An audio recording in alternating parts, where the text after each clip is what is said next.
हाँ, तो भई आज की ये जो वीडियो होने वाली है, वो होने वाली है पाकिस्तान नेवी के ऊपर। मैंने आपको पहले भी कुछ दिन पहले भी अपनी एक वीडियो के अंदर बताया था कि पाकिस्तान नेवी जो है वो कितनी तेज़ी से तरक्की कर रही है, अपनी फायर पावर को किस तेज़ी से इंक्रीज़ कर रही है। मैंने आपको बताया था कि पाकिस्तान नेवी जो है वो 4 शिप्स इंडक्ट करने वाली है अपनी नेवी के अंदर। पिछली वीडियो के अंदर बताया था कि वो किस कंट्री से इंडक्ट करने वाली है, वो चाइना से करने वाली थी क्योंकि पाकिस्तान नेवी जो अपनी फायर पावर को काफ़ी तेज़ी से इंक्रीज़ करना चाहती है ताकि आने वाली वॉर्स के अंदर वो खुद को प्रिपेयर कर सके पाकिस्तान। तो आज की जो न्यूज़ लेकर आया हूँ ना मैं, ये मैं नहीं लेकर आया, ये न्यूज़ बड़ी खबरों के अंदर ट्रेंडिंग पर चल रही है कि पाकिस्तान नेवी ने एक और न्यू शिप जो है वो अभी-अभी इंडक्ट किया, कुछ ही दिनों के अंदर इंडक्ट किया अपनी नेवी के अंदर और ये काफ़ी ज़्यादा एडवांस शिप है और इसके बहुत सारे स्पेसिफिकेशंस जो हैं वो काफ़ी ज़्यादा खतरनाक हैं। तो मैं आपको आज की इस वीडियो में बताने वाला हूँ। उससे पहले अगर आप मेरे चैनल पर नए हैं तो चैनल को लाज़मी से सब्सक्राइब कर लें क्योंकि मैं ऐसी डिफेंस के ऊपर और न्यूज़ के ऊपर वीडियोज़ लाता रहता हूँ, तो सब्सक्राइब लाज़मी से कर दें। तो चलिए वीडियो की तरफ बढ़ते हैं। तो अगर इस शिप का नाम बताया जाए तो नाम बताया जाता है पीएनएस। पाकिस्तान नेवी की जो जो भी शिप्स होती हैं या जो भी होता है उनको बुलाया जाता है पीएनएस के नाम से। तो पीएनएस यमामा इस शिप का नाम है और ये किस कंट्री से इंडक्ट की गई मतलब कि इसको इस शिप का ओरिजिन कहाँ से है? तो इसका जो ओरिजिन है वो रोमानिया से है। पाकिस्तान ने कुछ टाइम पहले एक और भी शिप जो है वो पेट्रोल वेसल जो है वो खरीदी थी रोमानिया से। उसका नाम था पीएनएस हुनैन। जो काफ़ी ज़्यादा एडवांस चिप थी। मैं उस पर बाद में कभी वीडियो बना दूँगा कि उसकी स्पेसिफ़िकेशंस की भी अगर बात करनी होगी तो कर लेंगे ना। तो अभी बात जो करने वाले हैं वो करने वाले हैं पीएनएस यमामा की। ये जो शिप है ये कुछ ही दिनों के अंदर पाकिस्तान नेवी को डिलीवर की गई है। कहाँ पर? रोमानिया की एक पोर्ट है उधर से जो है ना बनाकर पाकिस्तान नेवी को जो है वो डिलीवर की गई थी। अगर इसकी स्पेसिफ़िकेशंस की बात की जाए कि ये शिप कर क्या सकती है? कितनी ज़्यादा कैपेबल है? क्या ये बड़ी डिस्ट्रॉयर्स को चैलेंज कर सकती है, क्या उनको टक्कर दे सकती है? तो मैं आपको पहले ये क्लियर कर दूँ, ये एक पेट्रोल वेसल है। मतलब कि जब कोई नेवी जो होती है ना, कोई ऑपरेशन नहीं करती, कोई रेस्क्यू ऑपरेशन करती है या कोई और हाँ, अगर ज़रूरत पड़े तो ये जंग के लिए भी कारआमद होती हैं। ये जंग भी लड़ सकती हैं, ये नेवल शिप्स क्योंकि ये खाली पेट्रोल वेसल्स नहीं होती या रेस्क्यू वेसल्स नहीं होती। ये वॉर के लिए भी काफ़ी ज़्यादा प्रिपेयर होती है और आगे चलकर मैं आपको बताने वाला हूँ कि किस तरह से ये वॉर के लिए भी प्रिपेयर है। इसके अंदर क्या-क्या सिस्टम्स जो हैं वो लगाए गए हैं, कितने मिसाइल्स कैरी की जा सकती हैं, गन्स वगैरह भी हैं या कोई और सिस्टम है तो आपको बताता हूँ। पहले फर्स्ट ऑफ ऑल इसकी डिस्प्लेसमेंट से बात करते हैं कि इसकी डिस्प्लेसमेंट कितनी है, कितनी वज़नी है ये शिप। तो अगर बात की जाए इसके वज़न की तो वो है 2300 टन्स मतलब 2300 टन से लेकर 2600 टन तक ये वज़नी है ये वाली शिप, जो कि पानी के अंदर जितनी शिप ज़्यादा वज़नी होती है ना उतना ज़्यादा उसका दबदबा होता है और उतनी ज़्यादा वो डेंजरस होती है वो शिप।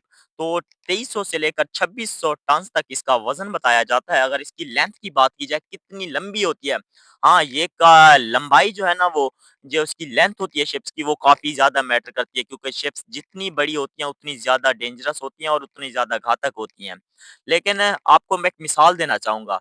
फर्स्ट ऑफ ऑल जब कंप्यूटर आया था दुनिया के अंदर तो कंप्यूटर बहुत ज़्यादा बड़े होते थे, काफ़ी ज़्यादा बड़े होते थे लेकिन उनके अंदर सिस्टम जो है वो काफ़ी ज़्यादा कम होते थे। इतने जो आज के कंप्यूटर्स के अंदर है ना उतने ज़्यादा सिस्टम नहीं होते थे उन कंप्यूटर के अंदर।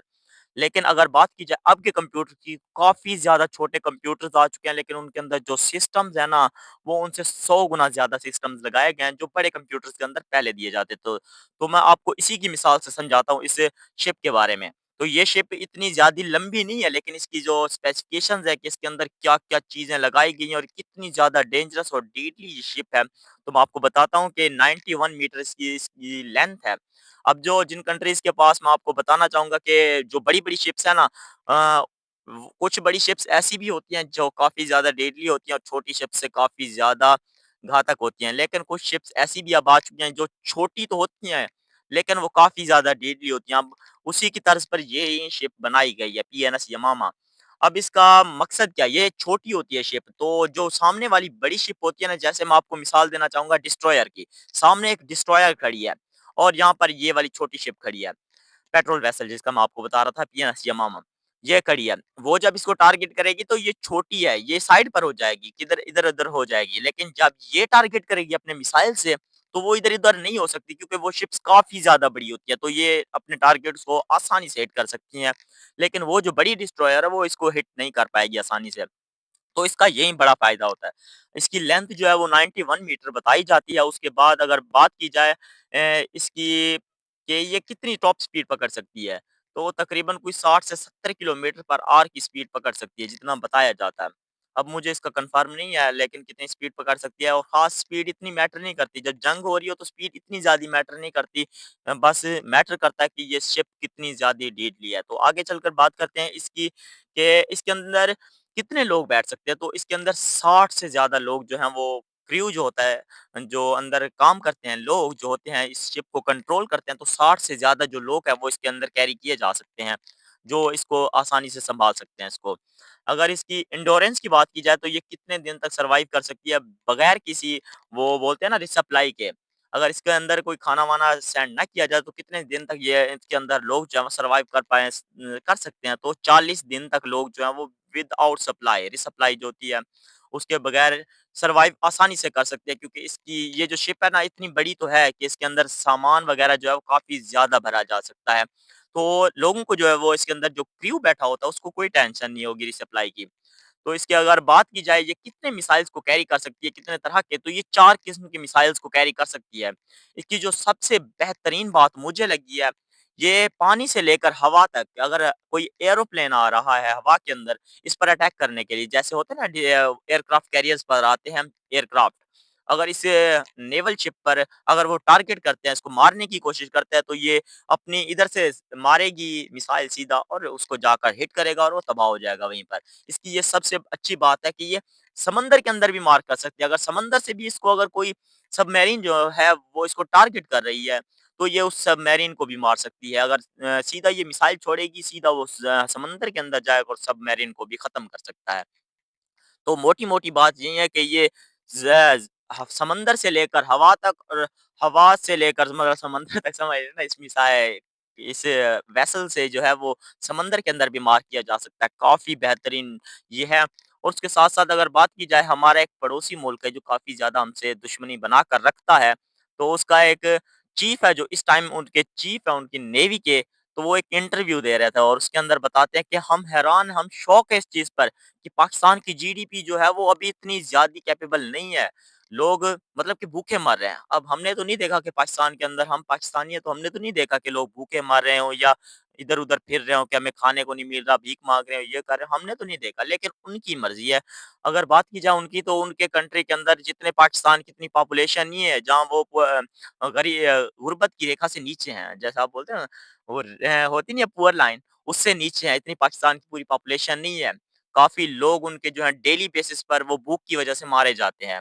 आपको ये अगर जाकर आप गूगल करें ना तो आपको पता लग जाएगा कि कितने लोग जो है वो इंडिया के अंदर डेली बेसिस पर सिर्फ़ खाना ना मिलने की वजह से मारे जाते हैं। कितने लोग ऐसे हैं जो साफ़ पानी ना मिलने से मारे जाते हैं। पानी की तो पाकिस्तान के अंदर तो कोई कमी नहीं है। हम रह रहे हैं पाकिस्तान के अंदर, हमें ज़िंदगी में कोई कमी नहीं हुई साफ़ पानी की, लेकिन उनके यहाँ इतनी कमी है ना साफ़ पानी की कि काफ़ी ज़्यादा लोग जो हैं वो डेली बेसिस पर गंदा पानी पीने से मारे जाते हैं। उनको अपनी कंट्री के अंदर ये जो मसाइल है ना वो नज़र नहीं आते, प्रॉब्लम्स नज़र नहीं आती, लेकिन वो अपनी साथ वाली कंट्री को ना ब्लेम करते रहते हैं कि उनके यहाँ खाने के लिए कुछ नहीं है, पीने के लिए कुछ नहीं है, आटा नहीं है, ये नहीं है, और वो नेवी पर, अपनी एयर फोर्स पर और अपनी आर्मी पर इतना ज़्यादा खर्च क्यों कर रहे हैं? तो आपकी जल रही है तो जलती रहेगी, अगर आपकी अभी जल रही है ना तो हम और जलाएँगे। होता नहीं है कि एक लाइन है कि अगर आपकी जलती है तो हम और जलाएँगे ना। तो यही वाला सिस्टम है सारा। पाकिस्तान नेवी जो है वो अपनी जो ताकत है उसको काफ़ी ज़्यादा इंक्रीज़ कर रही है, और हमारा जो पड़ोसी है उसको फ़ोकस करना चाहिए कि अपनी उनकी पॉपुलेशन जो है वो किस तरह के चैलेंजेज़ को फ़ेस कर रही है, उनको उस चीज़ पर फ़ोकस करना चाहिए बगौर हम पर उनको फ़ोकस नहीं करना चाहिए। हम जो कर रहे हैं, आप जो कर रहे हैं, हमने तो नहीं रोका आपको, करें जो करते हैं, जब होगी वॉर तो तब देखा जाएगा ना। अभी अपनी पॉपुलेशन पर फ़ोकस करें, दिन-ब-दिन आपकी पॉपुलेशन जो है वो इतनी ज़्यादा इंक्रीज़ हो रही है, खाने को कुछ नहीं है, पीने को कुछ नहीं है। पॉपुलेशन जो है वो इतनी तेज़ी से इंक्रीज़ हो रही है कि आप सोच नहीं सकते। मैं बोलता हूँ 2050 तक ये तकरीबन कोई 200 करोड़ से ज़्यादा इनकी पॉपुलेशन जो है वो क्रॉस कर जाएगी। तो ख़ैर आगे देखते हैं क्या होता है। अगर कोई और न्यूज़ जो है वो निकल कर आती है तो मैं आपको सबसे पहले आगाह कर दूँगा। तब तक के लिए अगर आप मेरे चैनल पर नए हैं तो चैनल को सब्सक्राइब कर लें, बेल को ऑल पे सेट कर लें। मिलते हैं नेक्स्ट वीडियो में, तब तक के लिए टाटा, गुड बाय।